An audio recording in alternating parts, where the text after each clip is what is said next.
What's up, everyone? It's Chicks in the Office with Ria Fran, giving you that Friday energy on a Friday. Happy Friday, everybody. Ready to move into the weekend. I got my double shot of espresso on ice with a little bit of milk next to me, and we're ready to go. Caffeinated. I am caffeinated. I feel like Noah used to be like the coffee person of the group, but move on over. I am the coffee person of the group. Still. Okay. That's Well, honestly, it didn't take a big fight. Okay. Yeah. That came off way too serious.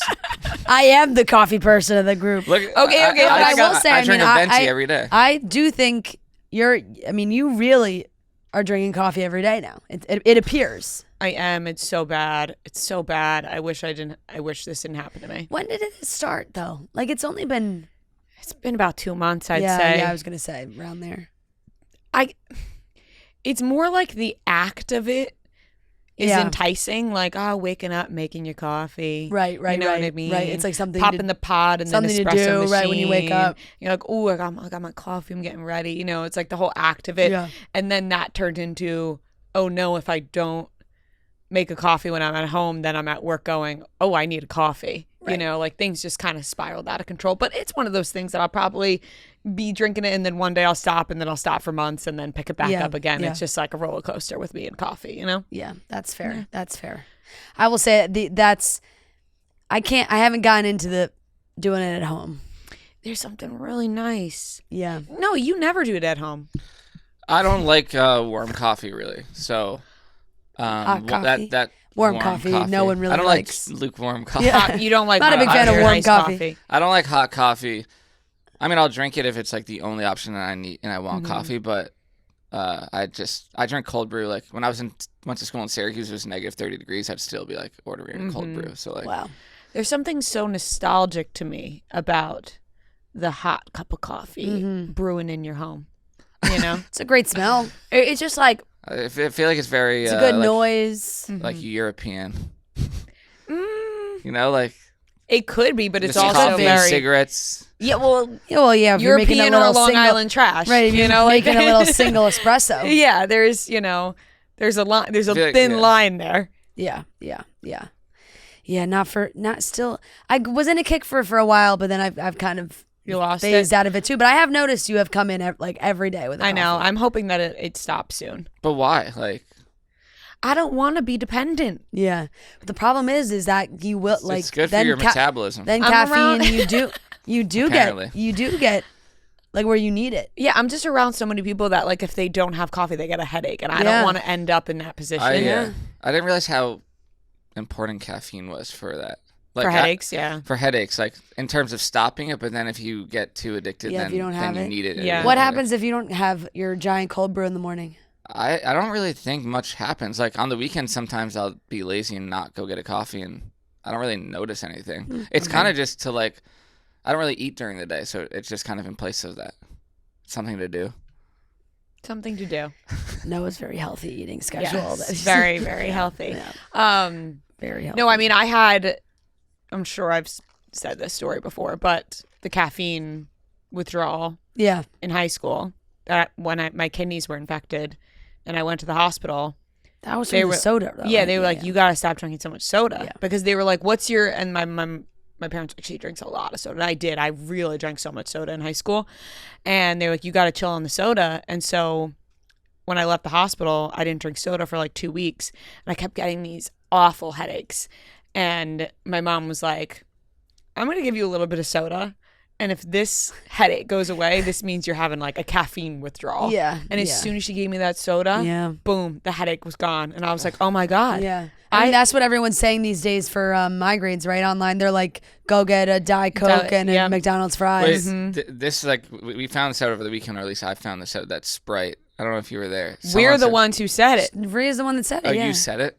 Yeah. That Sprite doesn't have caffeine. Sprite Which does did not I have remember caffeine. how it went down the line. I said it, and then Fran walked in the room and was like, Sprite doesn't have caffeine. And I was like, that's what I've been trying to say to them, that Sprite doesn't have because caffeine. Jeff was making green tea shots with Sprite, and then someone was like, they're like, it must be the caffeine in there. And you're like, there's no caffeine. Yeah, Sprite doesn't have caffeine. That's crazy. Yeah. I just assume all soda has caffeine. No No. Sprite. Not Sprite. Apparently not Sprite. Protein is deliciously easy with one Hershey's double chocolate, made with 18 grams of protein and only 1 gram of sugar to deliciously fuel your day. There's only one Hershey's double chocolate is made with Hershey's cocoa, and protein is just delicious in this form with the one Hershey's double chocolate. You can also try one's other delicious flavors, one Reese's Peanut Butter Lovers, one Hershey's Cookies and Cream, and their iconic one Maple Glazed Donut and one Birthday Cake flavors. My personal favorite is the one Reese's Peanut Butters Lovers. I love Reese's Peanut Butter. So combining that with the 1 and 18 grams of protein and all of that is just delicious. One Hershey's Cookies and Cream as well. And also you can't go wrong with the Maple Glazed Donut and the one Birthday Cake flavor. So try new one Hershey's Double Chocolate Protein Bar. Protein just got delicious. What are your guys' plans for this weekend? Free. I have a wedding. I'm going to be up on the vineyard. Lovely. Excited for that. Taking Olive up there for the first time, which is going to be interesting. She's going to be around Lola and Flo. She's meeting her aunties. Oh, wow. Aunt Flo and Aunt Lola. It was very funny because we were trying to figure out like what, it's really stupid, but like what the dogs are to each other because we call It's like cousins. sisters. No, well, because we consider Lola and Flo like our siblings because they're like my parents' yeah. dogs. So Like when we show up, when my dad, what he does with the dog is like when one of us is coming, he's like, your sister's coming, your sister's coming, gets them all hyped up. And then when we show up, he's like, I told you, she's here. Yeah. So they're sisters. Sense. So now this is my child. So really, aunt, Yeah. those dogs. It's going to be interesting to see how they all are. She's going to love Do you think the maybe they'll be space. jealous of like you showing another dog attention in front of yeah, maybe. them? Yeah. But they're getting older. They don't do much these days from what I gather. You know, my dad just sits. They just sit around all day with my I dad. think Olive's a swimmer. She's been going in the water at the beach a little bit, so I actually think she'll love the vineyard because she gets nervous with the waves, but there's no waves. Mm-hmm. So at least where we are. So I feel like she might actually really like it. What I am worried about is the long car ride. We are driving up there. She's hasn't been in the car at least with me for that long. Today? So, tomorrow. Yeah, tomorrow morning. So we're gonna take that piece by piece, see how that goes. But I'm very excited for the wedding and to get up there. It's supposed to be really nice Saturday and Sunday, so I'm excited for that. Haven't seen my parents in a while, so that'll be fun. And that's kind of about it. What are you doing this weekend? Go to Long Island, go to see both families. Yeah. And Shake some hands, kiss some babies. Yeah, literally, Yeah. literally, actually. Just going to take it easy. You know, last week was hectic. I mean, I don't think... I'm still tired. Yeah, I'm still tired. And we didn't discuss the drive. The drive there was Nearly enough. crazy, but the drive back was pretty easy, honestly, I thought. And I felt Both like... were- both were just long. long. Oh, it's really, it's a It long... was way short on the way back. When you think about the actual mileage it is to get out there versus how long it actually takes, it's crazy. I could get to the Cape and shorter. Yeah, well, that's what I thought. I was and that's why I'm like, I wow. might as well drive to the vineyard. Exactly. And we drove to see our friends in Maryland a couple weeks ago. I'm like, it took a shorter amount of time to go to Maryland. Yeah. It's just There's long just like, out I feel there. like not enough road. Like, Yeah, it's There just is one there road. is one Yeah. road. There's one way in and one way out. Yeah, once you hit a certain So, point, it's just one road. Yeah. But it was like 4 hours. It was 4 there. hours. But it Yeah. was just like go, go, go a lot last weekend. Like we were constantly doing something. Even when we woke up, it still felt like we only had a mere couple hours before we were like going somewhere again. Yeah, yeah. So I'm excited to just like I know. take it easy this weekend. I felt that and- Wednesday night. I was like going to bed. I was like, my eyes. I was like, what is happening? Because I was like, oh, I think I'm just still tired. Still tired from last weekend. Yeah. Takes you out. Just gonna take it easy this weekend, and That'll be you know, nice. and yeah. Noah, how about you? Headed to San Francisco today. Right. Oh, Yeah, this is baby. the big weekend. Big weekend. Yeah, I'm about to check off Noah and Trent take San Francisco. 3.5 things this week. Why half? The half will be the ocean thing, you know? Like, I'm going to try to go hit the ocean. Which, by the way, shout out to...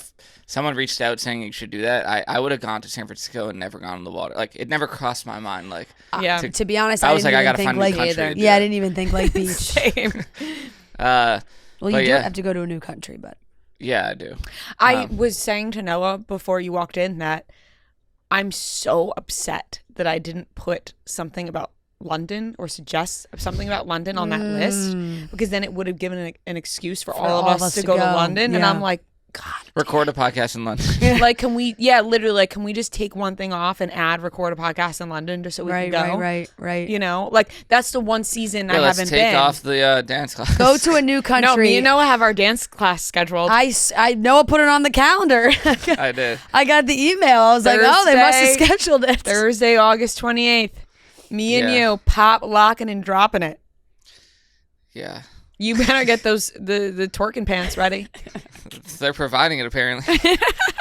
They're providing providing us the outfits. I'm not gonna lie. Sneakers. I'm sort of with you. Like you may think I'm not nervous. I am very nervous about this little fiasco we got ourselves into. You put it us on. that I got us into. I went in with a boatload of confidence, and I'm you not put so it on, confident. and then also we're like, don't take, like when I was changing the list, like, don't because take that one off. I was thinking content wise. Yeah.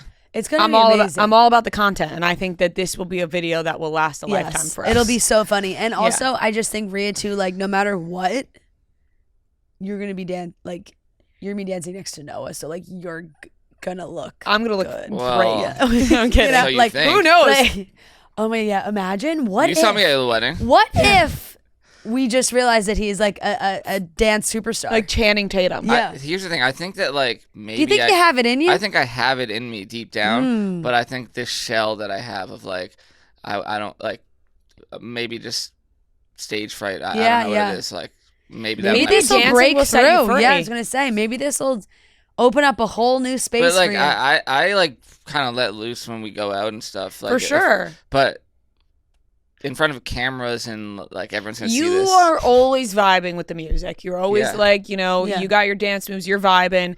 I think maybe the camera's coming to play and you get nervous, but we just have to forget that the cameras are there. Or think of it as like, Meanwhile, like the cameras are here, I'm putting on a show, I'm a fucking entertainer. I've done it before. That video that no one's seen. Yeah, Beat It by Michael Jackson. So, we'll see what happens. But that is on the list. But I'm really, really regretting not record a podcast in London on there. I mean, hey, should we? It's the one season that I haven't been is the fall. And I bet it's gorgeous.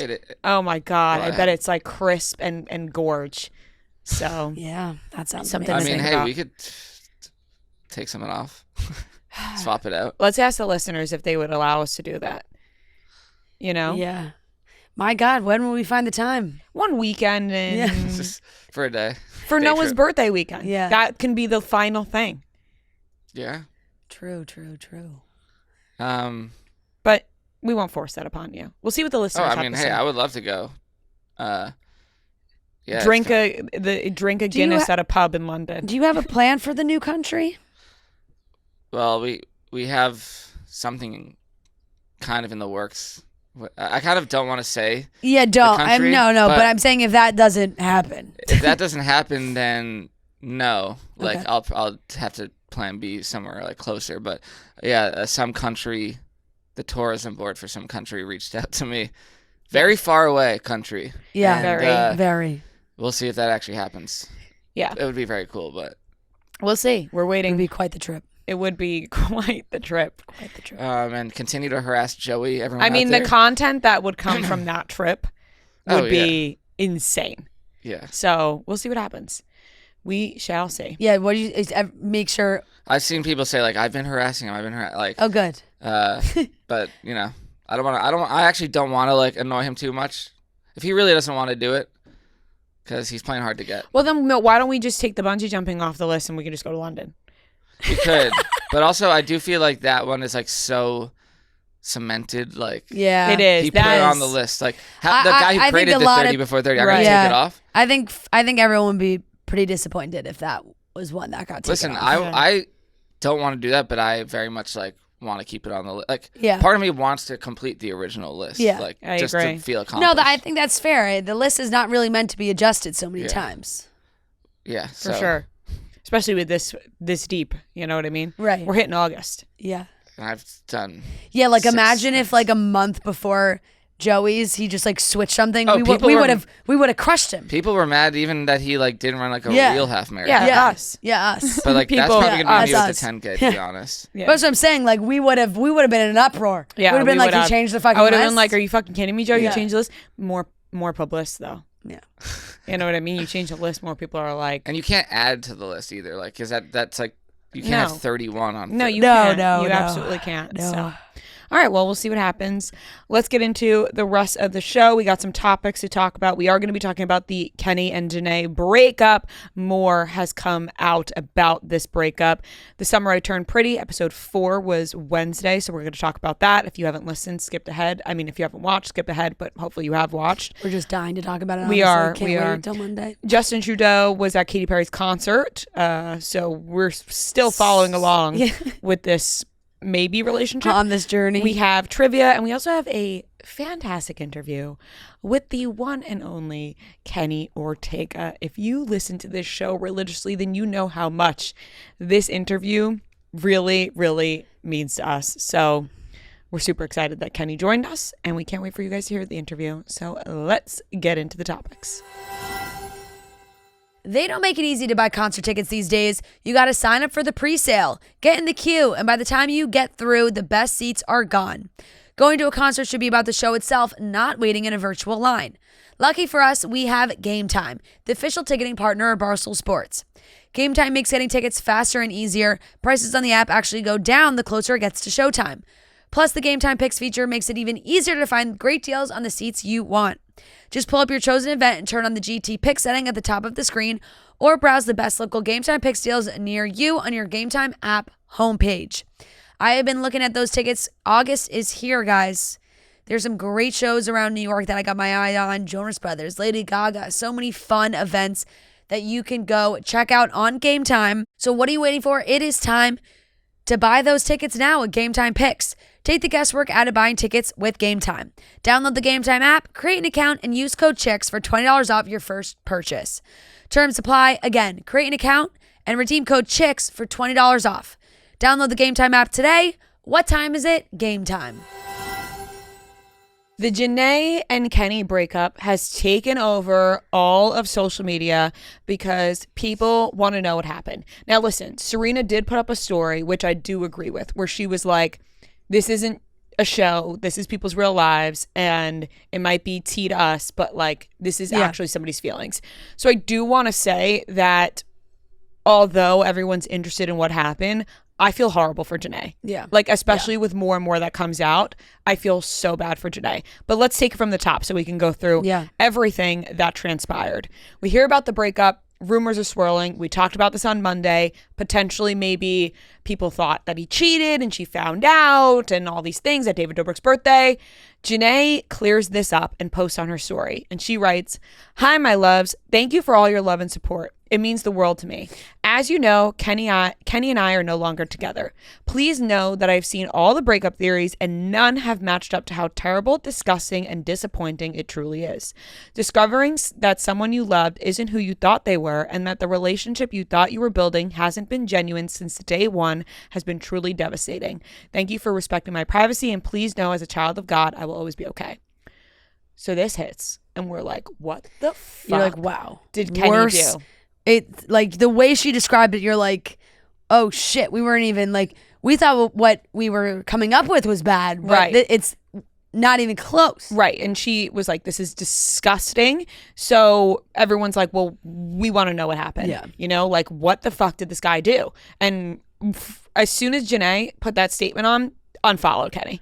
I was like, boom, we're all unfollowing Kenny because whatever this motherfucker did had to be real bad.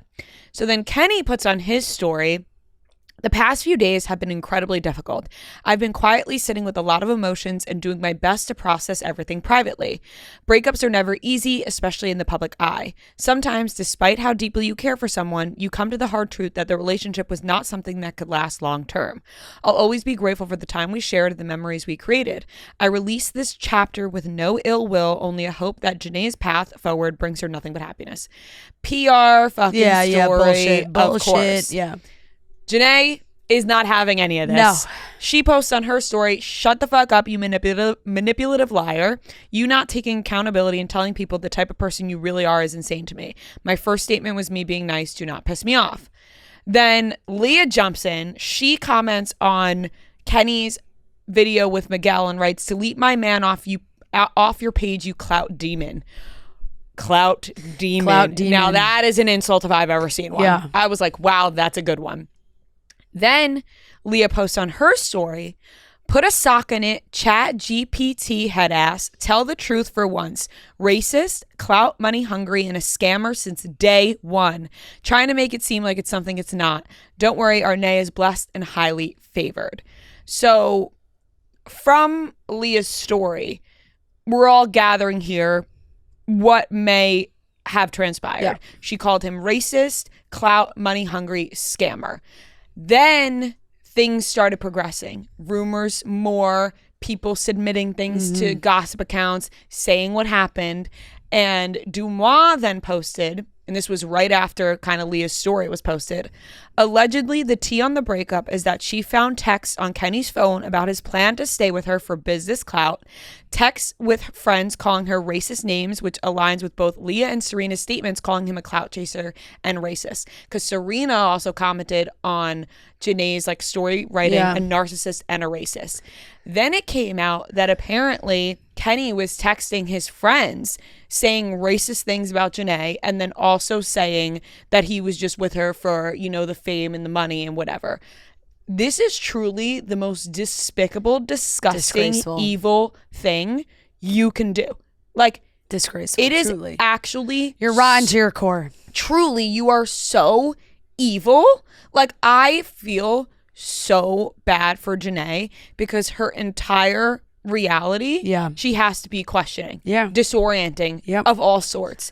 It's been a full year. It's been a full year. You're sleeping with this man. You have a relationship with this man, and behind your back, he's saying disgusting, racist things about you, the people around you, and saying that he's just with you for the money and fame.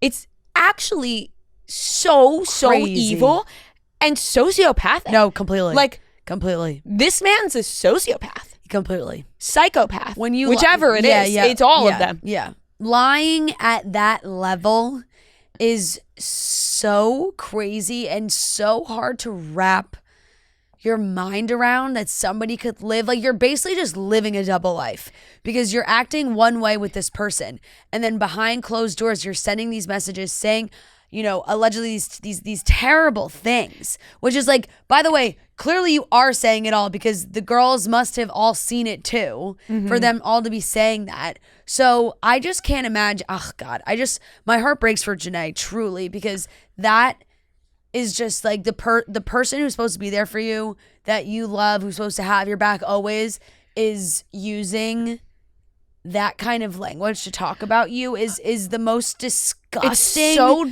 gross. Betrayal. It's literally so evil, and I feel so bad for her because now I just hope that she knows, and I think she has a great support system around her, that someone out there will love her with their whole heart and not be this evil man. Because right now, like Serena posted, like, this is her real life, her real emotions.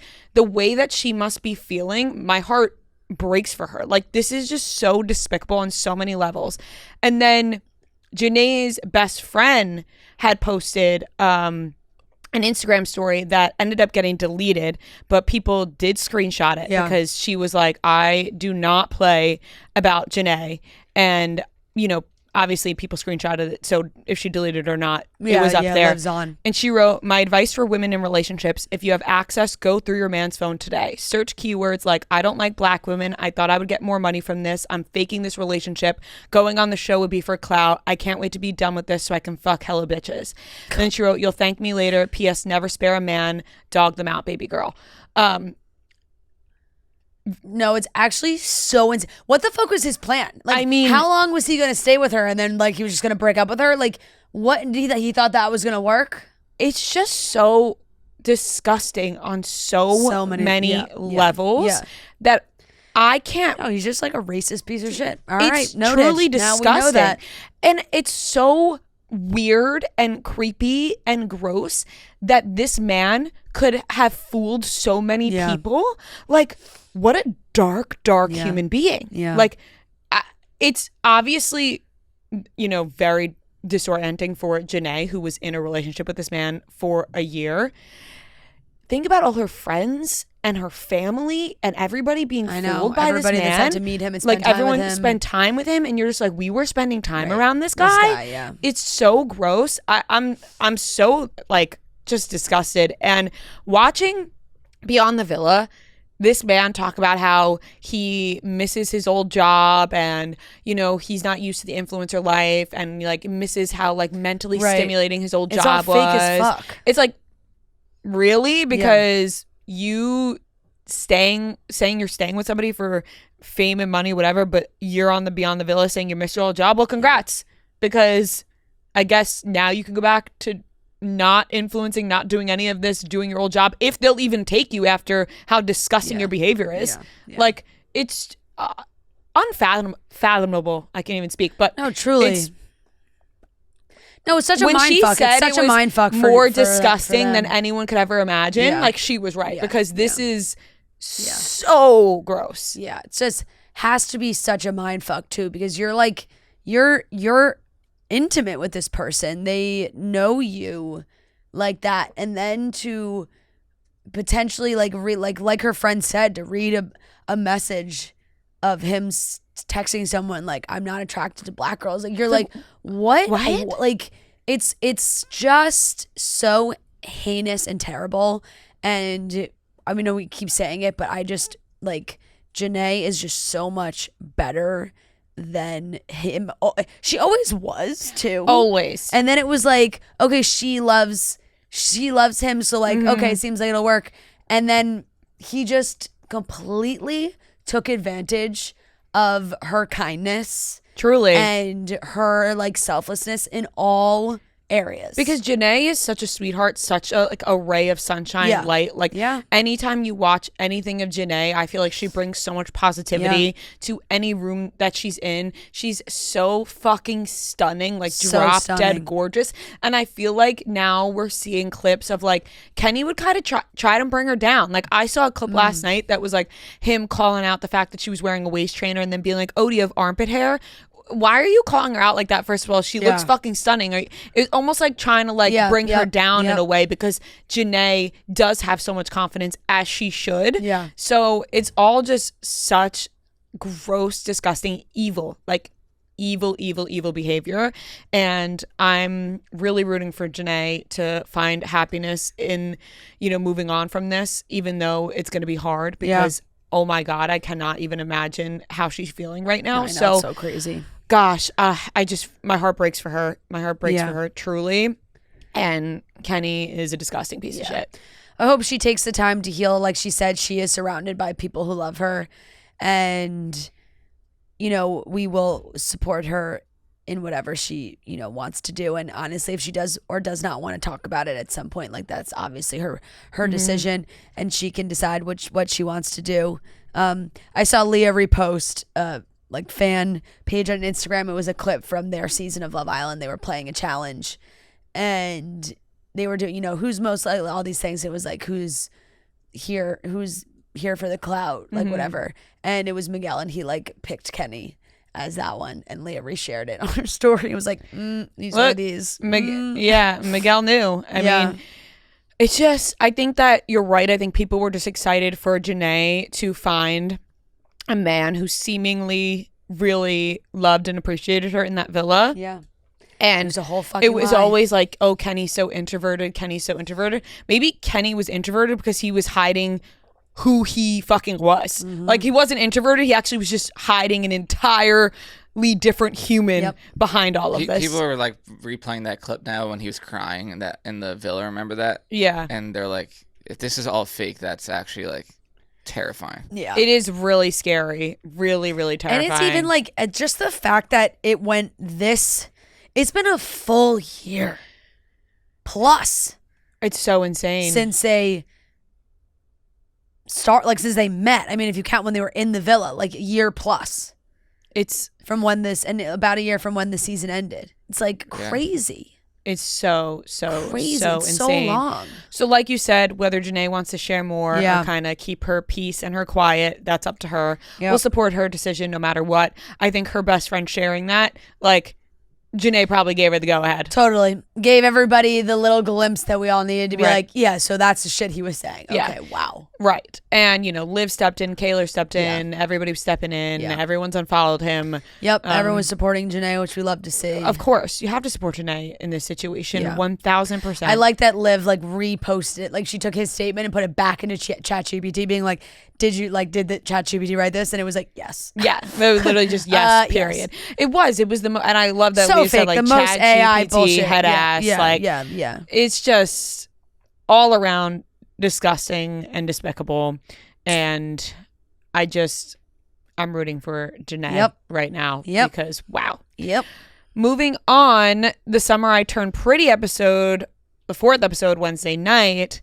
Wow. The ending really just ripped my heart out. I think I've rewound it a couple times. Same, because I love the song Haley's Comment by Billie Eilish so much. And if you listen to the words of the song played at that specific moment, I just, wow. I have chills again. I have goosebumps talking about it. The music choices are so purposeful and intentional that, like, you almost have to go back and watch the episodes again to hear, like, what parts of the songs are included in the scenes and what you're actually listening to. But I am sick and tired of watching those two try and justify their reasons for wanting to get married. It's just like Laurel's saying, wait it out. Like, why do you got to do it right now? You're not finished with school yet. Belly's supposed to go to Paris. Jeremiah's got to finish school. It's a whole thing. Just listen to your mom. And then them mocking Conrad about the ridiculous thing. Oh my God. Oh, they're doing a real good job though of making us feel really bad for Conrad this season. No, they are really doing a fantastic job of us. They were like, well, what is Conrad? Who knows why Conrad does anything? When they were just ripping him apart, and she's like, why does he feel this way? Because of you, Belly. Yeah. Like, use your brain. Why do you? Honestly, no. Belly was insufferable this episode. Let me just say, Belly. I was very upset with Belly. Belly doesn't even deserve Conrad. No. Like, at this point.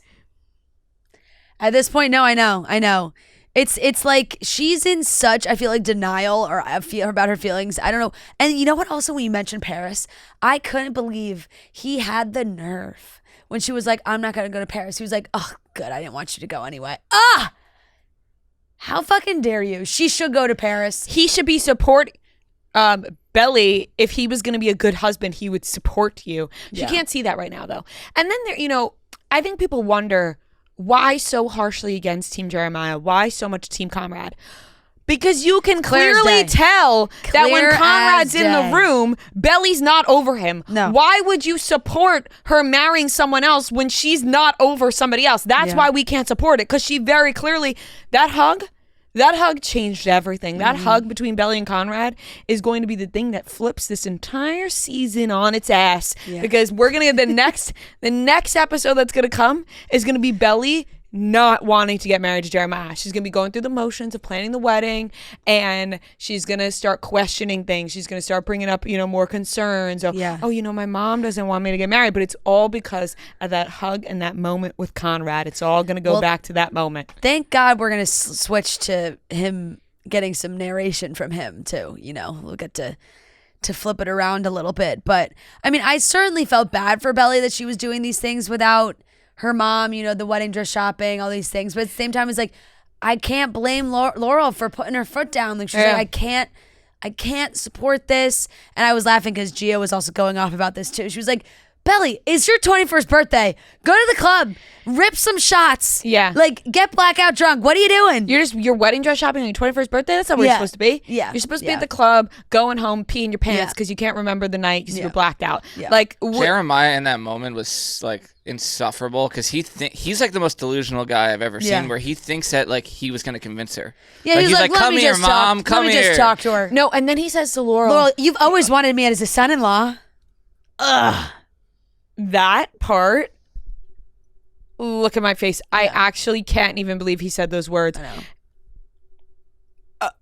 No, I'm stunned. No. When he said those words, I had to pause my telly because I said, oh, he didn't just say that. And then Laurel said, not like this kiddo. This kiddo. She hit him with a kiddo. Kiddo. Because you're not old enough to get married. I'm just interested to see what else plays out with Come on, you always want me as a son-in-law. What? No. With his dad's, with Adam's secretary or who, I don't know, because Kaylee, from the earlier seasons, you remember when they're like, oh, my dad slept with his secretary. That's her. She was like, you look so grown up in your suit, Jeremiah. Like, it's like, oh. So just a lot of other things going on. Are you firmly off Team Jeremiah now? Oh, fuck Jeremiah. Yeah. You have to be. You have to be. Like, this is a different show. Than the past few seasons now. Like, in my mind. I just like also Conrad was hateable the first couple seasons. Now it's like completely. And they have really also. It's just Conrad is running away with it in a way that's no one's run away with it before too. Like, they're doing everything to make him look so much better. Like, he sees Belly crying but cancels his flight, like stays a day, makes the whatever he bakes so that it's there for the happy belated, and he just looks more grown up. I'm like, look at him in his cute little button down and tucked into his jeans with a belt. He looks so cute. He's just being so adult. Like, he's like, oh, I will be the best man. Like, he's just being the bigger person, even though his feelings are telling him not to. I mean, the chills down my spine when you think of the what have I done? What have I done? Ugh. And you know what? I also was really mad at the music choice because sometimes I feel like Jeremiah does get the bad songs. I'm like, thank God. Except in this episode, Jeremiah and Belly got Heartbeats. You know that song that plays in One Tree Hill? Yep. Season 4, finale, Lucas, basketball. Yeah. They win. He goes right over to Peyton. The whole moment. Yeah. Like, it's such a big Lucas and Peyton moment. I'm like, these two do not deserve this song. No, but Conrad did get Haley's Comet. No, exactly. Which is a fantastic choice. Of course. Because of course. That song means she wants to be with him. Yeah. You know what I mean? Yep. She's like, I love you. No, it's all teaming up. The signs I don't want are to, there. but I do, and I can't help myself. Yeah. God, the signs are there. The signs are there. I have even more chills talking about Haley's Comet. Oh, and by the way, I feel really bad for Taylor. She had this big internship. She doesn't go. I mean, her mom kind of screwed them. Yeah, big time. But I just was like, oh, I wish she was still going. But I understand. Yeah, obviously. But that made me sad for her to skip out on that whole experience of being in New York and the whole thing. Gosh, we're gonna see this bachelor party. Ugh, Jeremiah's gonna do some fuck shit on his bachelor party. Good, I hope he does. He's gonna do some fuck boy shit on his bachelor party. I hope he does. And Conrad is gonna snitch. I don't know. I'm literally making up an entire plot. It is so funny how much the dad hates Jeremiah. Like, every time he even comes near him. That's the only parts of the show where I feel bad for Jeremiah. He is a dick. I'm like, God, his dad's such a fucking dick. Yeah. Yeah. Well, don't forget the dressings. Right. It's like, whoa. Okay. Yeah, it is funny though. He's doing everything. Like dressing boy. Jeremiah's doing everything other than working at this job. Like, he's calling, texting everyone he left to go. I mean, like, the fact that he was just straight up on FaceTime, like in the middle of the office. Happy birthday! It's like you're an intern and just yelling happy birthday in this place. Yeah, no. Jeremiah has no work ethic like Conrad has. No. So, I wonder if anything's going to happen with Steven and the other girl that works in the office. They seem to have a. What's going to happen with Conrad and the other girl? Yeah. At his, Well, I think they're really just besties, even though she clearly. She loves him. Yeah. That's not going to work out. No. Conrad has. The thing is, maybe she'll meet Jeremiah. I don't even want Conrad to be with Belly. I want Conrad to be with somebody better. At this point, everyone's like, we want Belly and Conrad together. It's like, do we even want Conrad with Belly? Wait, I was getting the funniest. I was getting Talk about how like your For You page knows about you. I was getting the funniest edits this morning of people being like, oh, you can't understand how Belly could be in love with two brothers. It's just guts to Nick and Joe Jonas. That's very funny. I was like, wow. Poor fucking Kevin. I was like, mean, wow, you God. get. No, but I will say a lot of the comments were like, yes, but Kevin and Joe for me. Like a lot of people were like switching it up, Kevin and Joe, Kevin and Joe. But that one really hit home. And then everyone was like, wow, Joe really has major Jeremiah energy and Nick has major Conrad energy. I was like, I kind of agree. You think so? Yeah. Joe has Jeremiah energy? Yeah. Not in like the immature decision making side, but just in like the jokey, playful, like kind of laugh a minute side. Because he's more like Jeremiah's that. I'm even like picturing them playing the characters now. It's Nick's so serious, like Conrad. You know? But Conrad, and they internalize. Yeah. She's like, Jeremiah's not even funny. Joe Jonas is funny. Jeremiah No, for sure, isn't. For sure. Whatever. Anyways, Yeah, moving no, on. I know. We need that. Honestly, know. they just release the last 6? I know, all it's at killing once? me. Like, this is like I now said, getting pathetic. we say it. I'm gonna say it after every episode until we finally get to where we want to be, and then I'm gonna be like, slow down. Right. Take it easy. Let's really savor these moments. I was all for waiting, and now I'm not, because the now setup it's just is- like we're gonna need to see the switch soon. I mean, the setup is there, the music is there. It's all taking us on this journey. Yeah. But- Is there another season? no, this is it. This is it. Wow. It's the final season. Yeah. So everyone take in the moments. Yep. At Cousins. Yep. I love when He gave Belly's the key. dad was like, she ran away, and Laura was like, she's just at Cousins. Yeah. Laura was like, I'm not falling for this ran away bullshit. She's Yeah. at Cousins. Also, when Jeremiah gave her the key, it's like, how she already like doesn't she already have a key? Like She already goes whenever she goes wants. by herself Yeah. all the time. Yeah, and he's Yeah. like, after we get married, it'll be yours. Right. It's like, did she not have a key when she showed up at now it's, Christmas by it's herself? like, Jeremiah, you're using your dad's like Yeah. your family's Also, money. Like, Belly's whole plan this whole time was just to own the Cousins' house. yeah, Both no bro- prenup. Yeah, she with both brothers. She's just like, my Yeah. whole plan was just to take over Susanna. Yep. It's like, just, this house is Turns mine. into like an evil show. She's like, if I go for both of them, I have a better shot. Yeah, right. This house is mine. She's got the key now. Yeah. All right, moving on. Last topic. Even though I really don't care about this, it is pretty funny. It's just wild to see. There's not even that much to talk about There's not. because it's like a picture's worth 1,000 words, but we don't even know what those words are. Justin Trudeau was at Katy Perry's concert, front row, looking happy as can be. I saw something that like maybe Justin Trudeau's kid is like wants to get into the music business. So they're reaching for everything. They are. Anything internet's reaching for everything. besides that these two are dating, that's Yeah. what they're saying. That his kid wants to get into the music Was business. his kid there? I didn't see a kid. I don't next to know. him. No, he seemed like he was There was solo. a video of him singing fireworks. Did you see that? Yeah, he says, I saw that. This could go back to what we were saying originally, where maybe he's just a massive Katy Perry fan. I just He's just locked in to Yeah, Katy he Perry. has 3 children with his ex-wife. Yeah. And How old are they? Does it say? one was born in 2007, one was born in 2009, one was born in 2014. Okay. So maybe the one born in 2007 wants to get into music.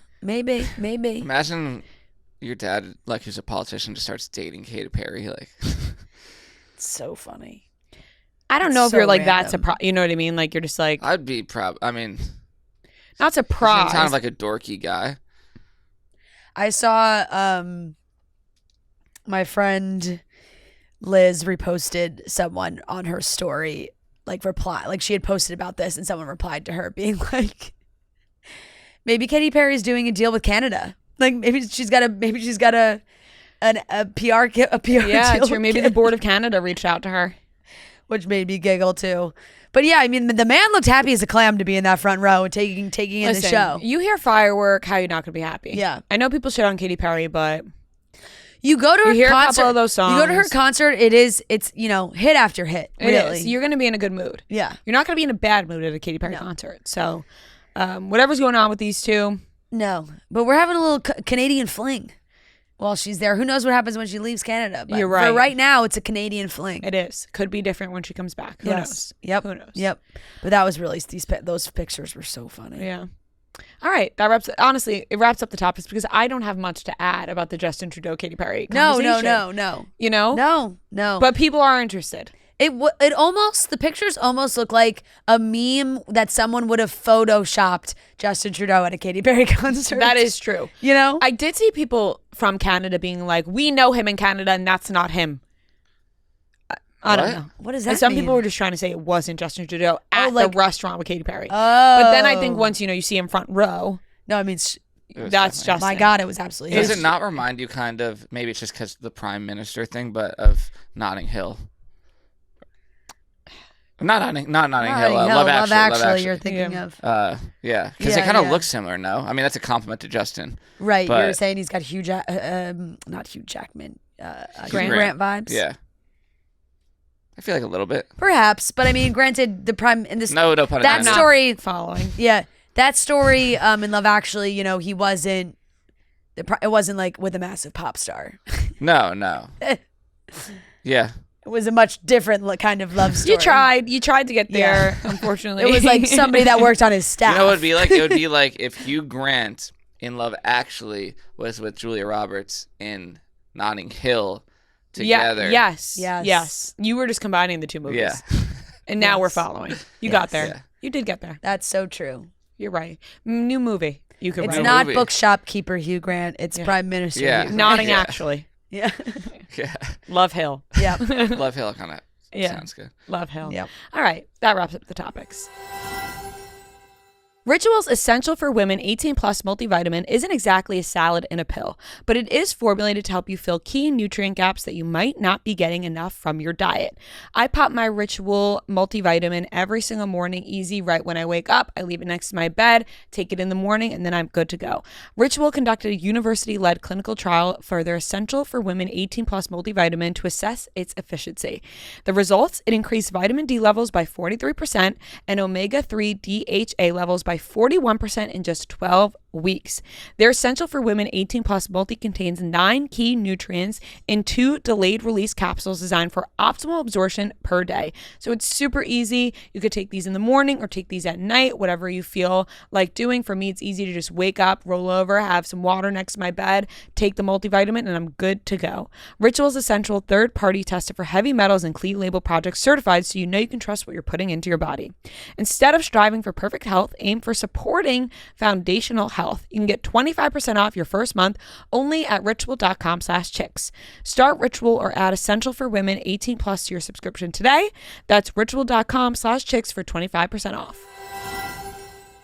All right, everyone, we are here with a very special guest. We are joined by the one and only Kenny Ortega, director, choreographer, producer of some of our favorite movies. We are so excited to talk to you today. Thanks for joining us. Thank you so much, both of you. This is a highlight for us because Huge highlight. you're an absolute legend, and we are that age of like those Disney movies, High School Musical, Cheetah Girls 2, all those ones that we were so obsessed with. And now you're celebrating the 10-year anniversary of Descendants, which, I mean, time flies. Can you believe it's been 10 years since the premiere?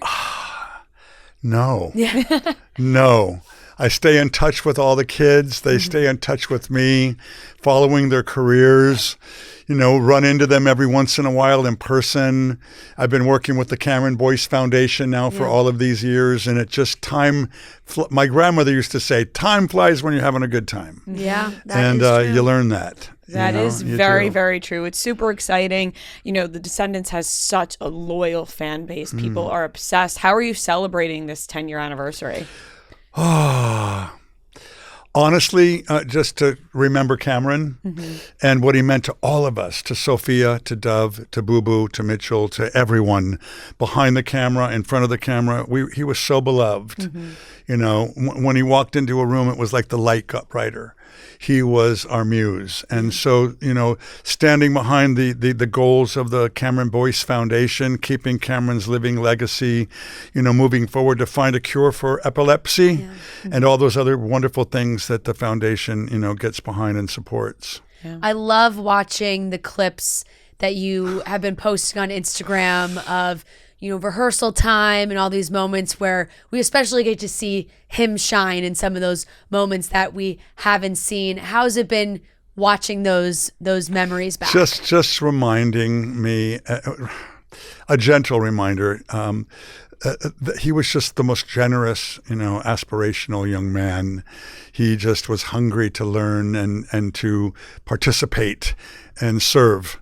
He was building wells for impoverished communities and in the mirror with dancers that were having a rough time figuring something out. And just whatever he could do to jump in and help things progress, people progress, ideas progress. He loved workshopping with me. At the beginning of all 3 Descendants, rather than jumping right into severe rehearsals, we partied, we played.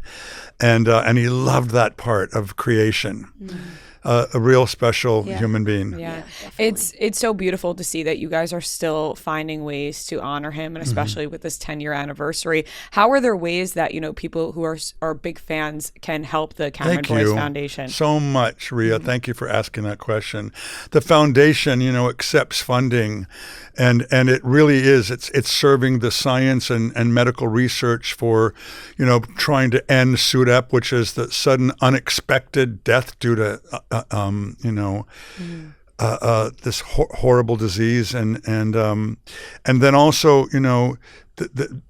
supporting foundations that are empowering young people and make young people making good choices and having bright futures, and gun reform laws. And look it up. The Cameron Boyce Foundation. It's online. You can find it. Victor and Libby and Maya, his sister, and mom and dad are running it. And there's Dove and Sophia and Boo Boo and I and all of us from Descendants are a big part of it. And anything you can donate to that, helps Cameron's legacy. Absolutely. You mentioned those other cast members. What are conversations like with them these days? You said you do get to keep in touch, or you see them at events and whatnot. What's it been like watching their careers grow over these last 10 years? Because we've just seen them skyrocket these amazing movies and projects that they're doing. It's awesome. I'm so happy for Dove's music career. Yeah! She's out there now, and I know living it up, loving it. Actually, I hear she's taking a break. Yeah. And Sophia has done huge work, for Netflix, and Netflix, really She's got successful. a new one coming out soon, too. Yeah, and she couldn't be more beautiful, and every gown and every photo session that she's doing, and Boo Boo's now a really celebrated artist. I don't know if you're familiar with his artwork, but it's extraordinary. Martial artist, stuntman, actor, dancer, singer, another just, quadruple threat individual, Boo Boo, and making movies. And all of them, they're all doing well. Mitchell Cannell is back in Australia. Mitchell Hope is back in Australia working. And I hear China Anne McClain is in the new Descendants 4 and 5. They're all... and I keep in touch with them, and sometimes it's only just I love you, I miss you, or congratulations. Right. But we do keep in touch. Yeah, it's so nice. You've worked with so many talented kids turn adults into these amazing superstar careers, and we have been such a fan. We told you of all the movies and High School Musical and Cheetah Girls. We want to take it back to High School Musical. Sure. That was such a phenomenon. Director and choreographer. Did you realize that you struck gold with that first movie? I had been a part of striking gold before, and so I kind of knew what might be present if it was going to happen again. When we did Dirty Dancing, we were up on a mountaintop, away from everybody, away from the world, up on the Blue Ridge Mountains. Patrick and Jennifer and Cynthia, and Emil Ardolino, our incredible director, and Eleanor Bergstein, our writer. No cell phones, no communicating with anybody in the world. And we were just lost up there in the mountains, and we had very little money and very little time. And I remembered a day that we were shooting and thought, I hope that the world gets to see this. And then it opened this big, and then the next week it went further, and then the next week it went further. And back then, word of mouth actually could keep a movie in theaters. Now, if it's not working, it's out before you know it. High School Musical, we were shooting the finale. We're all in this together. We were in the gym, cameras everywhere, lights everywhere, dancers, cheerleaders, basketball players, the cast. And I called action, and the choreography started up, and I kind of looked at it, and I thought, my God, if Disney's marketing gets the word out there, these kids' lives are going to change. I know what this is. I know what this can do, and it did. And that it did. I remember the previews leading up to the premiere of High School Musical, the movie not being out yet, and me already being obsessed with what the idea could have been. Isn't that great? Like, it's crazy to think about. I remember exactly where I was in my basement being like, I don't know what this movie is, but I know that I'm going to love it. Yeah. And then you come back for a second one. How big was that change? Because they became superstars pretty immediately. I'm going to answer that, but before I want to say, of all the questions that have been asked of me over all of these years about High School Musical, and I have met kids on every corner of the planet that have, and now parents that have children, and even I think their children. No one has ever said to me that before the movie came out, I was watching glimpses of it, and I was like, shivering with anticipation to find out what this was. You're the first person that's ever said that to me. Wow, I never thought it, but I never thought of it that way. Because I remember, like, I immediately remember bringing back, I was sitting on my couch in my basement, and I was like swinging my feet back and forth, pretending I was in the movie that I had not seen yet. So it was just, I feel like it almost felt like, a movie about kids in school. Like, I can relate to this, and I want to be one of them. The Mickey Mouse Club did that for me. I used to stand in front of the TV, black and white, and there was a roll call at the beginning of the Mickey Mouse Club, and the cast would announce themselves, and they were in this line, and they'd peel off, Cubby, Tommy, Darlene, right? And I'd wait for the last one, and then I'd scream, Kenny! And at that moment, I was in the movie. I was in the screen, and I was dancing with them, and so many times kids had said to me that the attraction for them was that they didn't want to just, that they disappeared into it, that they kind of wished that they could just live in that world with those characters, that there was something there that they wanted to belong to. Exactly. That was deep, and that, look what it did, huh? My first concert ever was High School Musical when they went into our arena tour in the United States. Which was super we broke exciting. Miley Cyrus's. No, we broke Madonna's merchandising record. We sold out faster than any pop group ever that summer, and then broke the biggest merchandising record, and then asked us to go to Latin America and we were like, well, we're making another movie. We don't have time. And they were like, well, you can do it real quickly because you're going to play stadiums. Yeah. Did you know we played stadiums? Yeah, I'm not surprised. Crazy. Wow. Yeah. Yeah. Well, bringing it back to returning for that second movie. Yeah, the second movie. I think we were just so psyched up from what had occurred. I mean, we were just coming back now from, 88,000 people in Mexico, 2 nights in Buenos Aires, Argentina, 77,000 people in the largest soccer stadium in all of South America, 93,000 people in Sao Paulo, Brazil, kids singing in a language that wasn't their language and doing the choreography.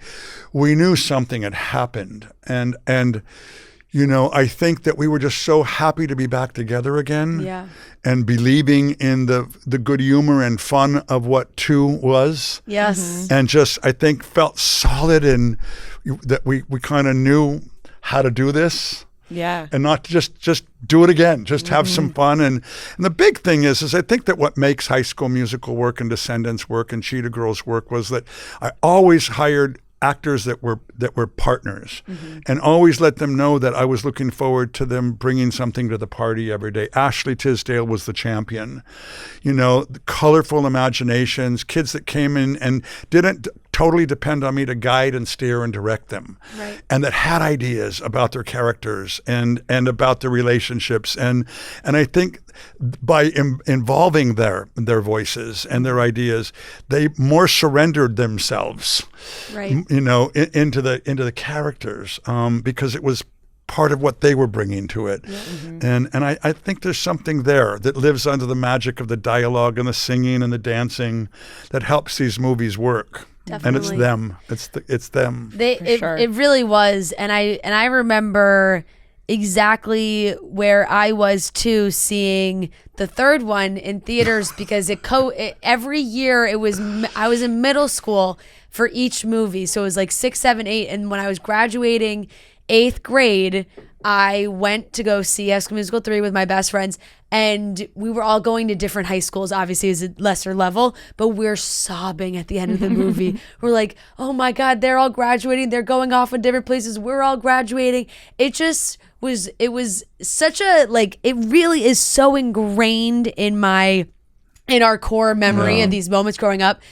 That movie we all got to go to the theaters for. What was the biggest change for you directing the first two and then directing, doing the last one? Well, I had started in film, I started, first, in theater, and then music video, and then concert, and then TV, and then Jeffrey Katzenberg invited me to Disney to do Newsies and Hocus Pocus. So it was a return to something that I really enjoyed, the big screen.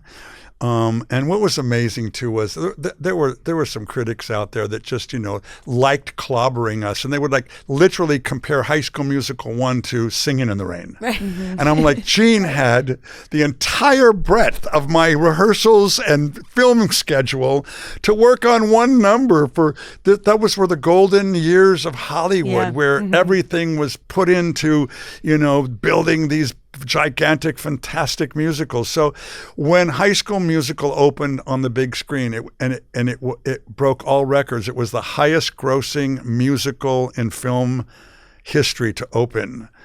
It just was satisfying to me, it was whether they figured it out or not. Right. There's an audience, that just really, really wanted musical film. Yep. And that I was being given an opportunity to be able to provide that for them.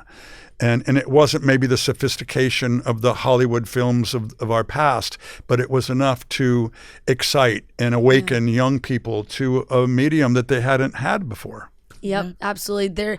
And it's so cool to watch it on the big screen. Like you said, you've been doing those big movies, whether it's musicals or you do something like Hocus Pocus that really is so ingrained in culture. Like every Halloween, you have to watch Hocus Pocus. It's a must. But it really is another movie of yours that has an incredible ensemble cast, right? So you've worked with all these amazing ensembles. What's the most difficult part of directing a big ensemble movie where there are so many characters? Well, age sometimes because of schooling. So how you can schedule, Omri Katz, I don't know, was 16, right? All those kids were young. Thora Birch was 9, 10 years old. When we started High School Musical, Zach just turned 16 in rehearsals. Vanessa was 15. Yep. Corbin was 15. Crazy. And where you got adult players and young characters. So scheduling is really tough. For me in the beginning, and until I was tried and true and where I started to get support and the kind of support, that turned me into a producer, being able to create an environment for the cast to feel safe, protected, where they could take risks, make mistakes, not feel that they were going to be judged, keep fear out of the room. Those weren't things that I got to have immediately. I had to earn them. I had to be able to earn the method that I wanted to create in order to accomplish a great end result. Right. And when I finally was able to do that with the support, especially from Disney, things really started moving more smoothly. Newsies was really hard. All those children. Right. Yeah. And not a lot of money. Yeah. That's true. My first motion picture. Yeah. And so dealing with tremendous amount of youth and so many hours. Got to stop. Yeah, Right. Like, how am Can I I do gonna one finish more? this? Nope. Right, so am I the director or am I a school principal? Right. There's a lot going on. And then especially with the fame aspect of it all, when you reach the second, third film of High School Musical, you do Cheetah Girls 2. You did the Miley Cyrus Hannah Montana concert. Yeah. And there's so much going on.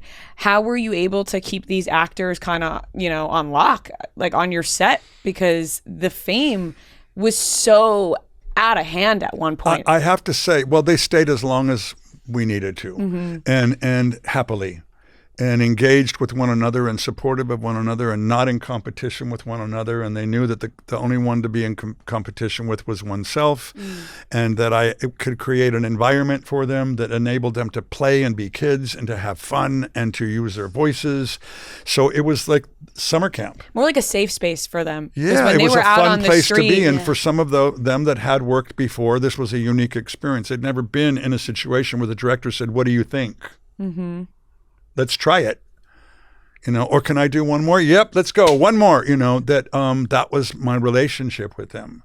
And in the beginning, everybody wasn't so sure that was that was the way to do it. And then in the end, they just would see the dailies and go, and then people would say, how do you do this? How are you accomplishing this? How are you managing what is your trick? What is your magic? And it was like incorporating everyone's voice, not leaving anyone out.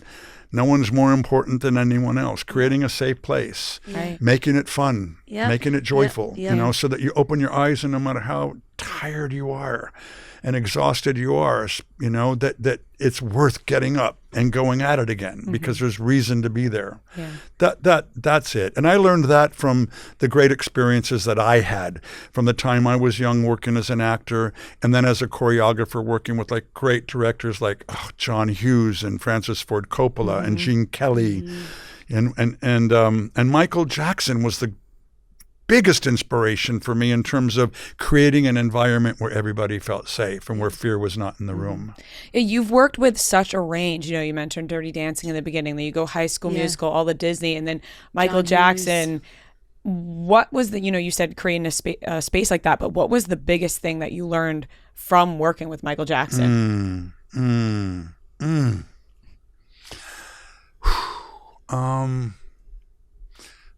The biggest thing. Well, one of the things that he would say to me every single time when he would invite me to come back and join him for something special, and I always said yes, which confused people, but it didn't matter because I always knew that every time I said yes to Michael, they came out of the other side of the experience having been somewhere I'd never been before as an artist.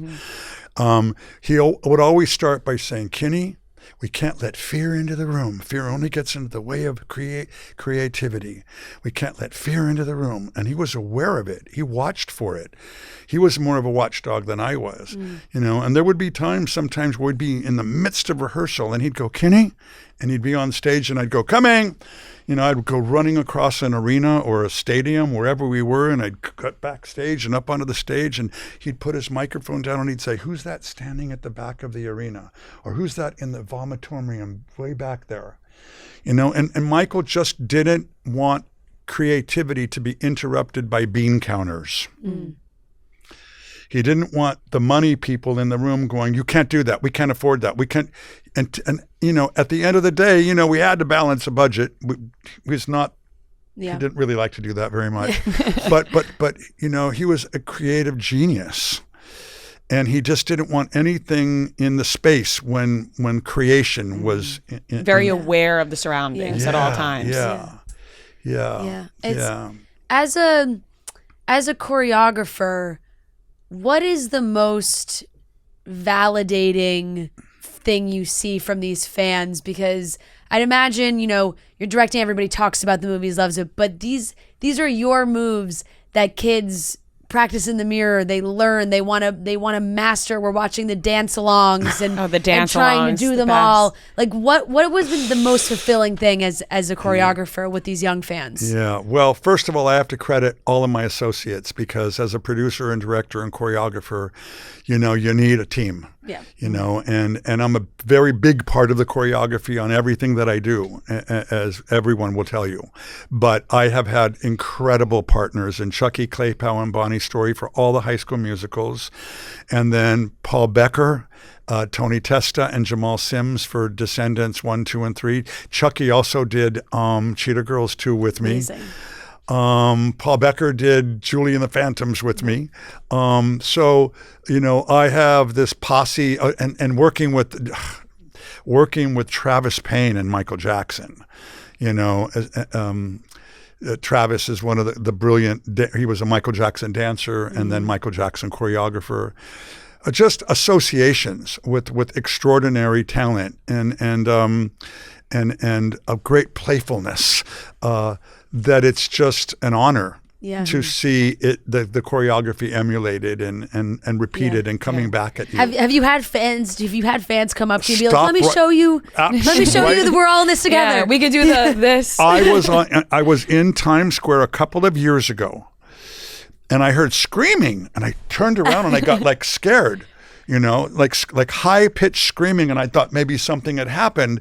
And then these girls started running, and I stepped back, and then they stopped in front of me, and they started screaming, "Kenny, Kenny!" And I was like, oh, my God, they're fans. Yeah. And they started talking to me, and I said, "Show me." And they, right there in Times Square, started doing choreography from High School Musical. Right there. Yep. Yep. I mean, move for move. Everybody has to memorize to this day. And you see it in Truly. commercials with football players doing Dirty Dancing choreography, and you see it. They made a whole reality show about, you know, doing the moves. Yeah. Did you choreograph the lift? Yeah. Wow. Yeah.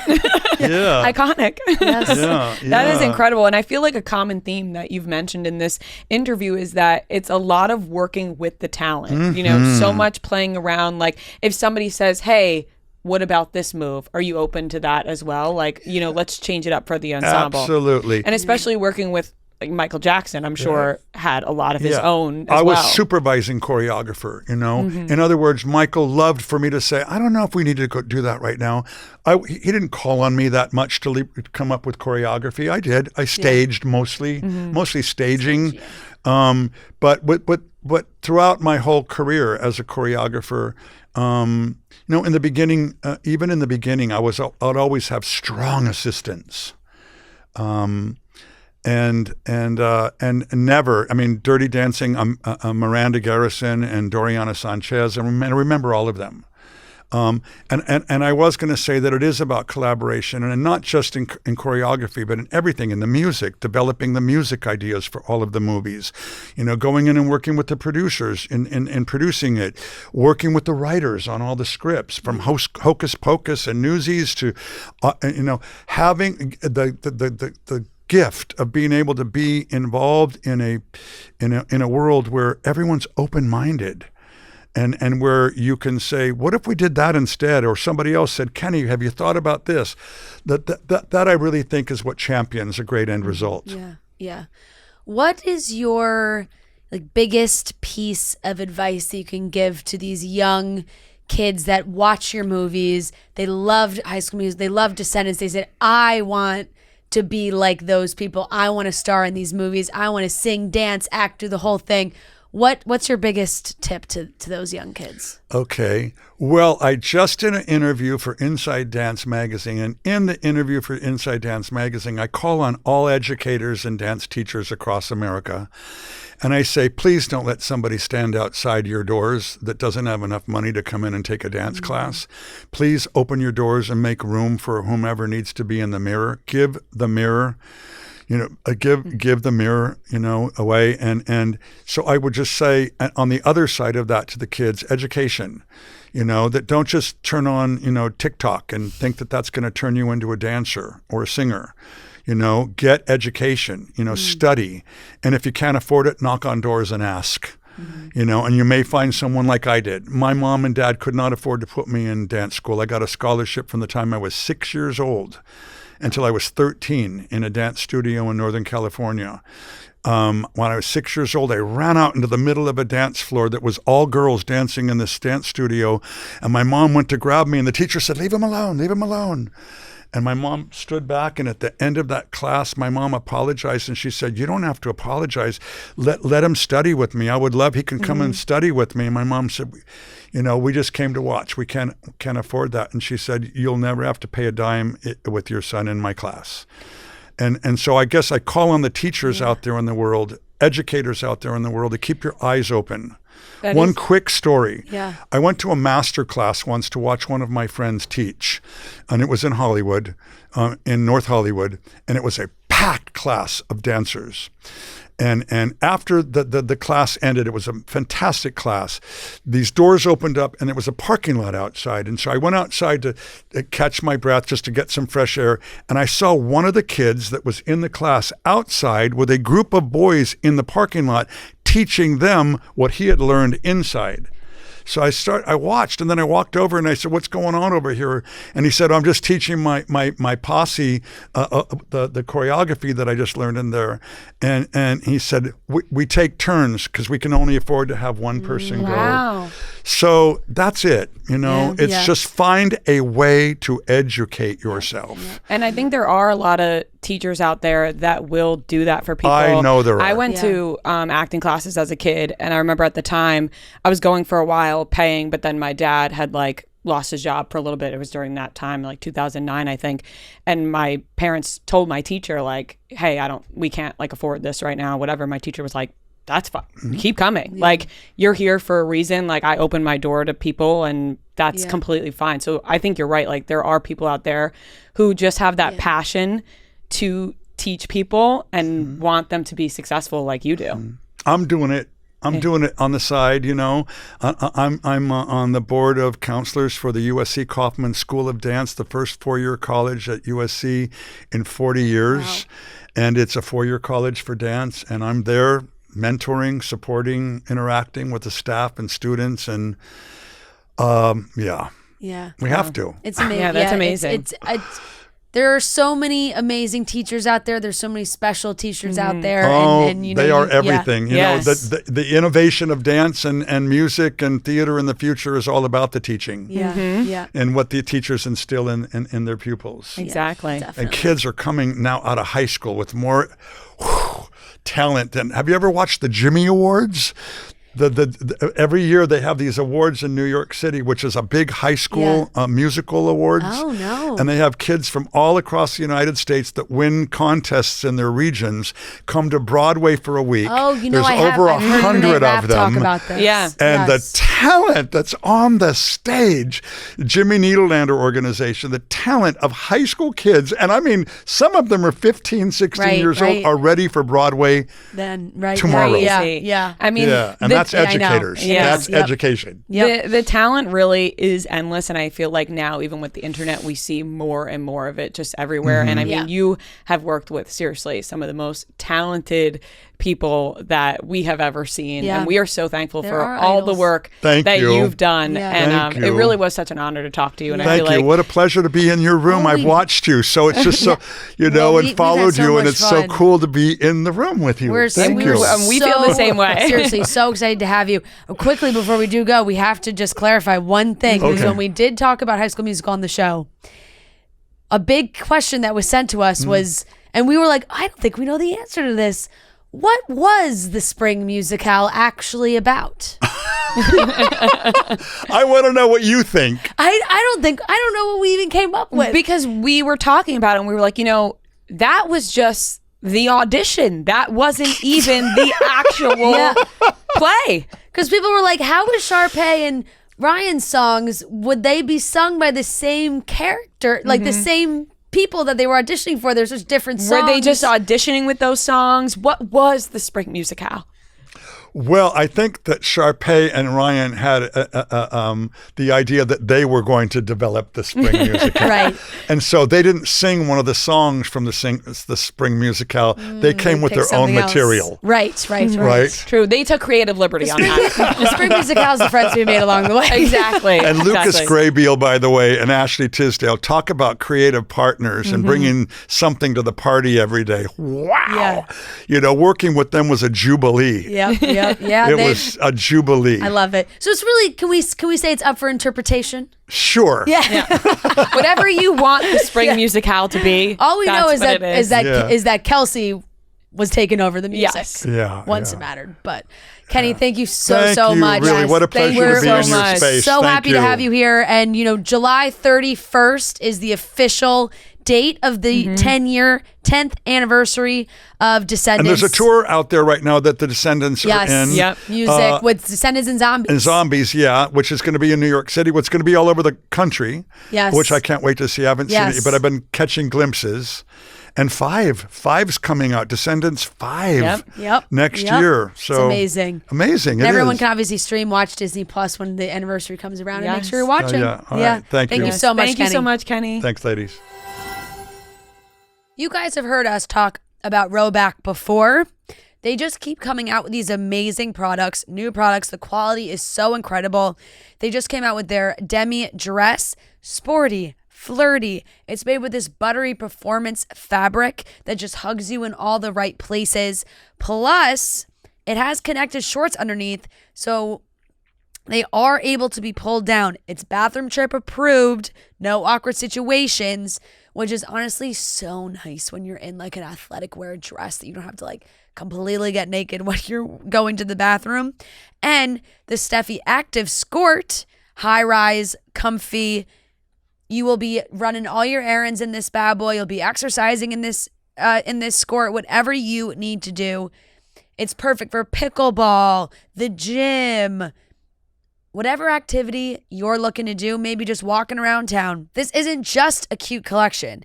It's a lifestyle. It's giving hot girl on the go. It's giving I have plans even if I don't. And don't even get us started on all the amazing colors.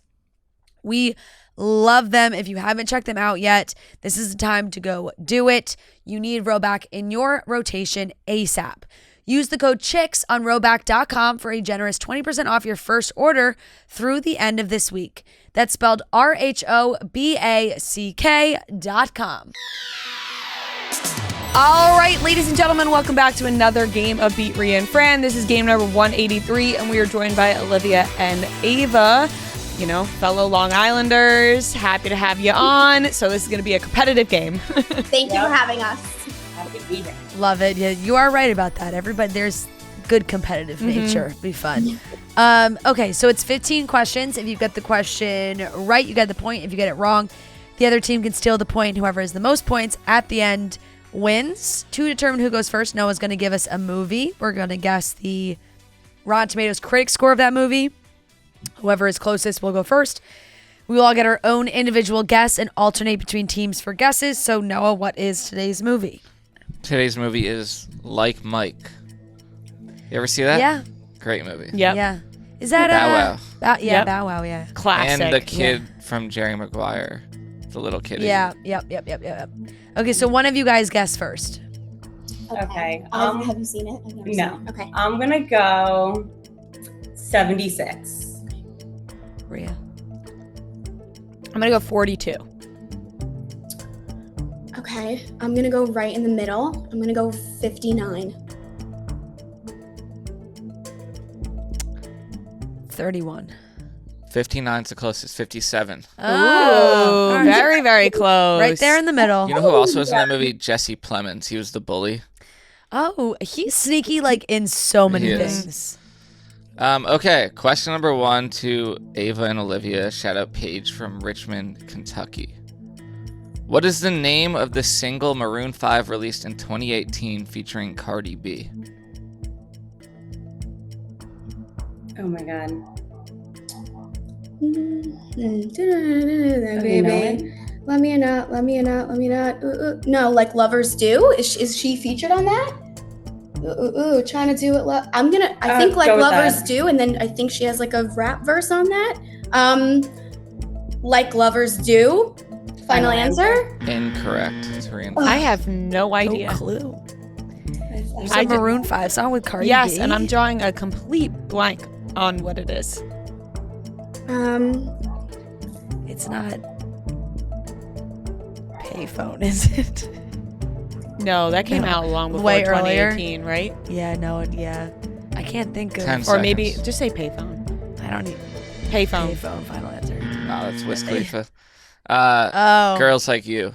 Remember that? The music Oh, video. The like- music video. They're all. Yeah. Yeah. Damn. yeah. Girls like you. Yeah, that one. Oh, okay. All right. Still 0-0. Question number I think 2 I to Ria and realized Cardi B Fran. was on that song. I feel like that song was like the #1 song for a while. It On- was. on, like, the Yes. Okay, shout out Alyssa from Chalfont. Not sure where that is. Neither am I. Released in 2008, what is the name of Lady Gaga's debut album?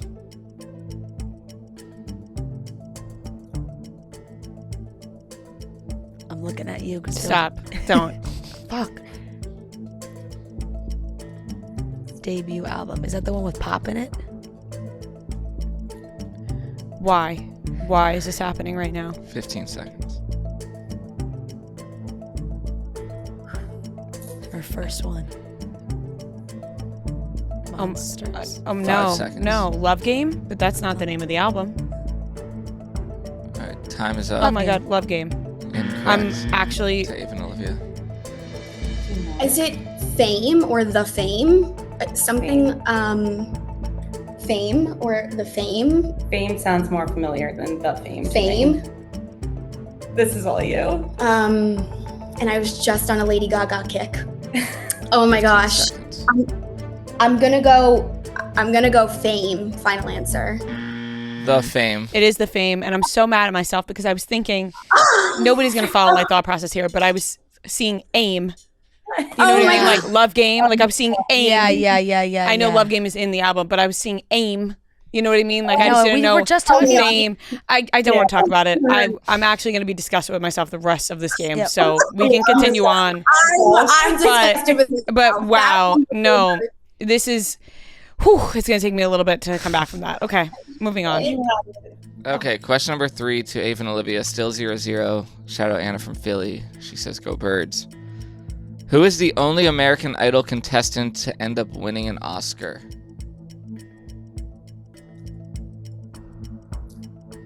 Jennifer Hudson. Isn't she like close to an EGOT? But that Adam Lambert's been in a bunch of stuff. 15 seconds. Okay, I'm gonna go Jennifer Hudson. Final answer. Correct. Mhm. Dream Girls. Yep. Yeah. That'd be funny if Adam Lambert won an Oscar. He could. Why funny? He's so Yeah, talented. I was gonna say. Is he like did- an Never actor though? know. well, you could win an Oscar for song. For song, yeah, I guess. Yeah. Mm-hmm. He's so talented. That's how most people get their EGOTs. I know, well, not Jennifer Hudson. Yeah. Okay, 1-0. Ava and Olivia. Question number 4 to Ria and Fran. Shout out Ashley from Pittsburgh. In the movie Blended, what real-life professional athlete stars as Adam Sandler's character's co-worker at Dick's? Shit.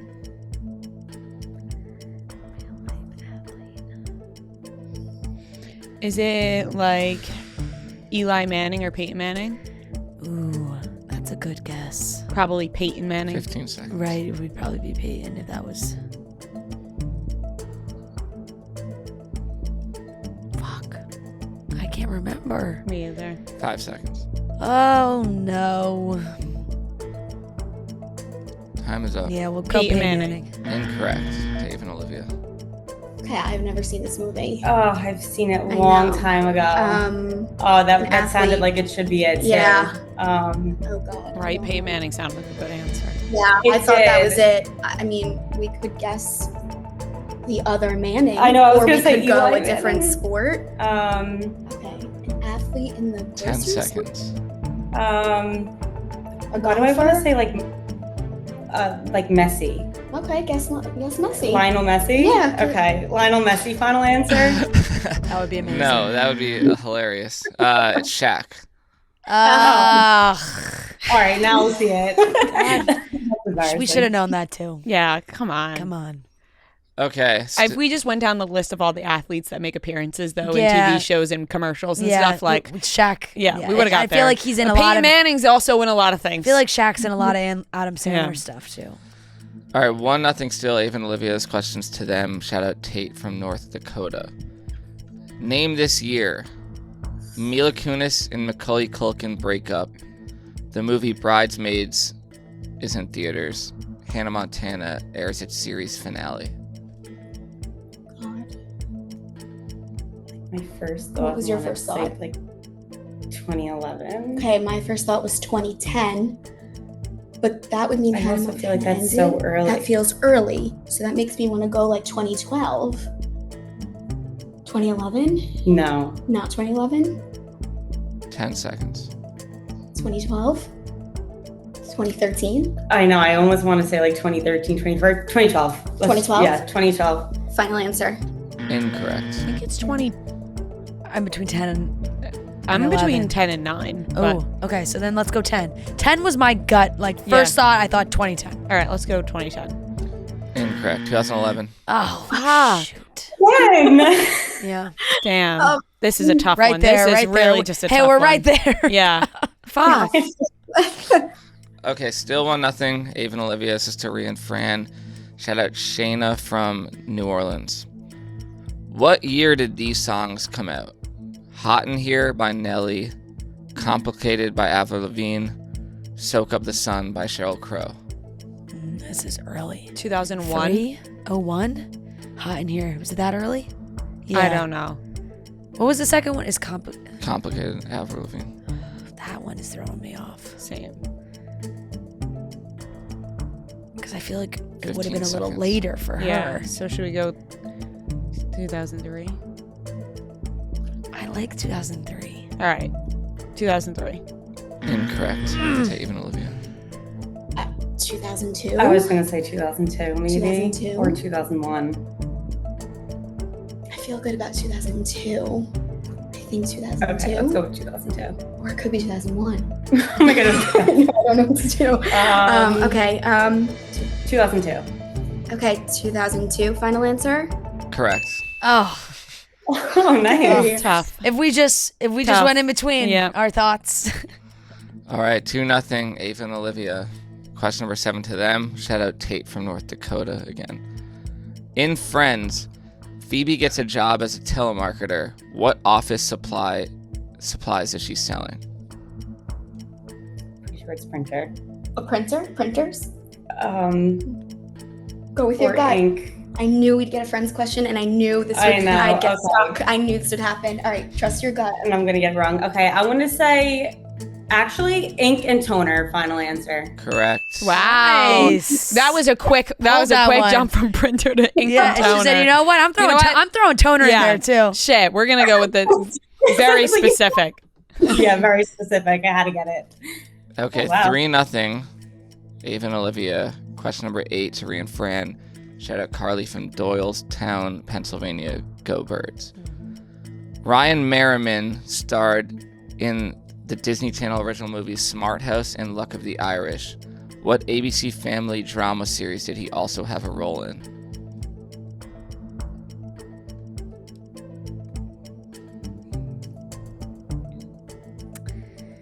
What show was he in?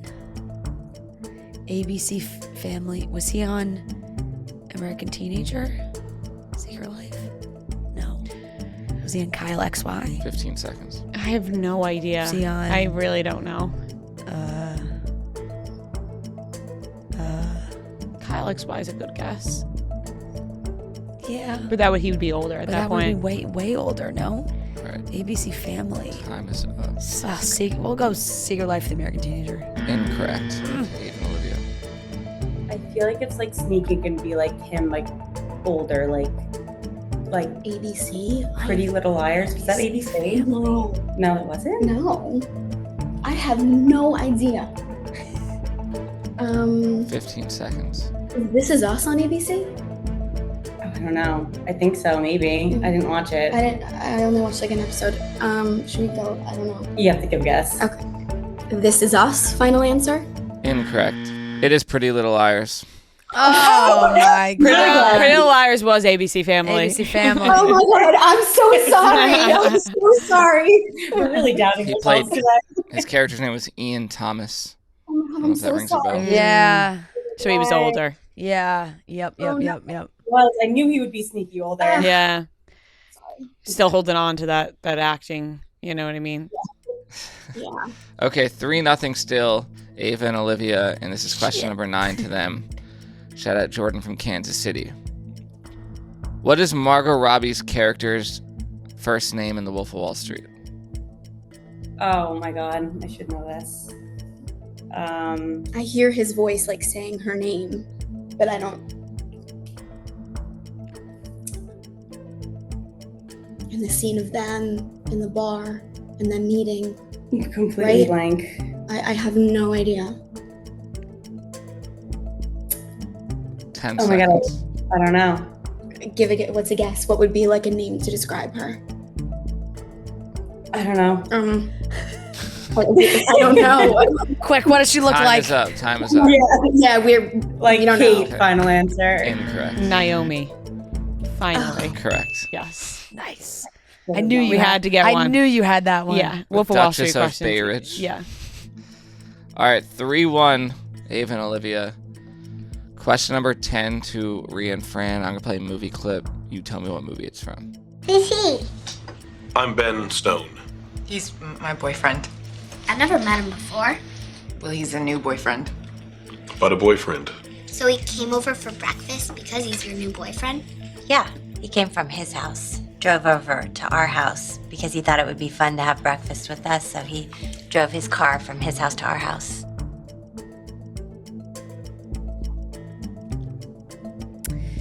What's the movie that John Cena and Leslie Mann are in with their kids and they're going to prom or something and they're trying to stop them from having sex? Instant Family? No, that's with Mark Wahlberg. They don't want them to have sex. That's like the whole thing. Yeah, I don't know. 5 seconds. What the fuck is that movie called? I don't know. Time is up. I don't have a guess. Okay, to Ava and Olivia. I think I know it, although John Cena just messed me up, but my first thought was Knocked Up. I'm going to go Knocked Up, final answer. Correct. Oh, Nice. I would have never went with Wow. Knocked Up. I would- Ever. I No. love Leslie Mann, so. I do too, and I was thinking this is 40 and I should have just stayed on that track, but I would have never. Good pull. who's that guy's voice? Seth Rogen. Seth Rogen, yeah. He's the boyfriend. It's him and Katherine Heigl and Leslie Mann in that scene. Oh, wow. I totally interpreted that voice differently. Okay, 4-1, Ava and Olivia. Question number 11 to them. Shout out Maeve from Boston. What actress plays Will Ferrell's wife in Talladega Nights, The Ballad of Ricky Bobby?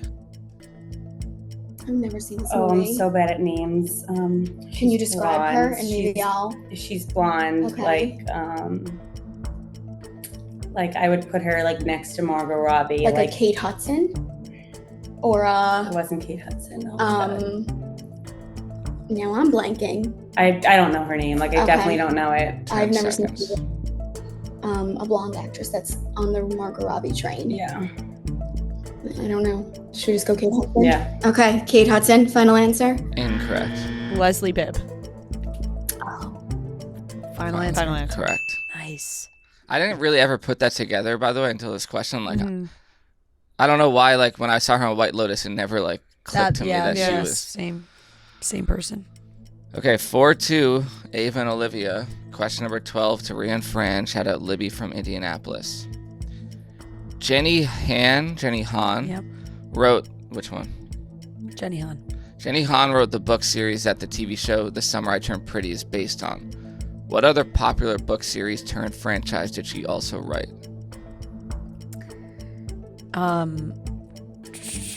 To All the Boys I Loved Before. Yes. Final answer. Correct. All right. Okay, don't call it a comeback. No pressure, ladies. Second half. Second no half. pressure, ladies. 4-3, Ava and Olivia. Question number 13 to them. Shout out Veronica from Charleston. What Taylor Swift song starts with the lyrics, "I'm doing good, I'm on some new shit"? I'm doing good, I'm on some new shit. I'm just on my own. I thought I was the best life I didn't though. The one. Final answer. Correct. Nice. Okay, 5-3. 2 questions. So Ria and Fran have to get these last 2 right to send it to overtime. Question number 14 to them. Shout out Claire from Fargo, North Dakota. In the Lizzie McGuire movie, when her parents recognize her in the Italian tabloid that Matt shows them, what is the item that her mother points out on Lizzie in the picture that she says she gave her to confirm that is definitely Lizzie?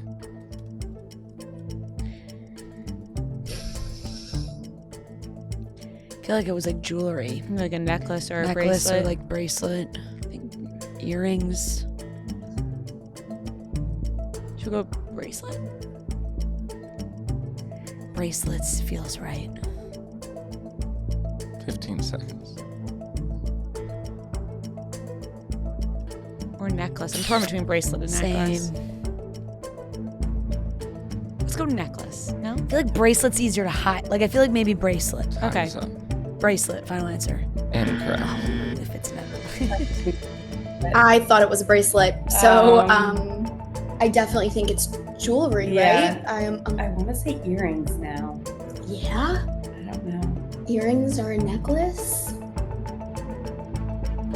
don't know. 15 seconds. You want to go earrings? Yeah. Go earrings. Yeah, Okay. earrings, final answer.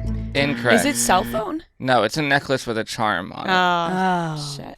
But you guys, that seals victory for Damn. you Honestly, guys. well Yep. deserved. Well deserved. Yep. Very We well were- deserved.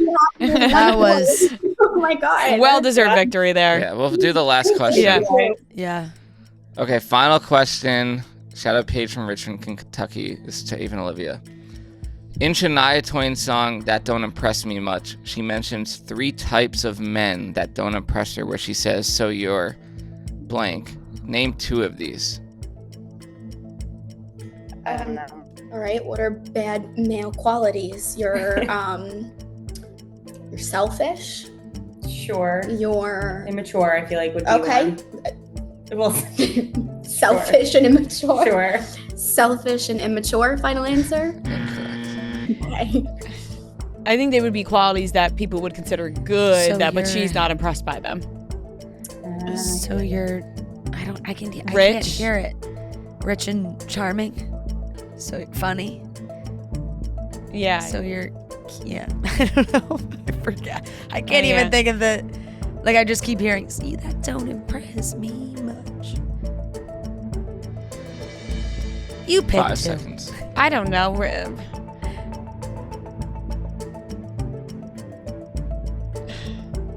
Rich and charming. That's what we said.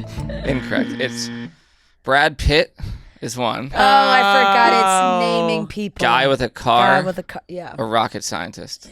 Got it. So Okay. Brad Yeah. Pitt. Yeah. Yeah. Okay. Shit. All right. You know what though? You guys deserve to win that one. Yeah, we I did mean, not. We had a good we- comeback, but we didn't deserve to win that No, game. no, no. Not So- close on. Not close on a lot of. No. Not close on a lot of those. No, we missed a lot of those.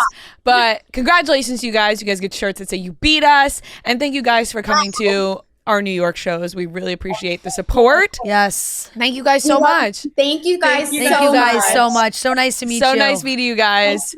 Bye. Bye. Bye. Bye.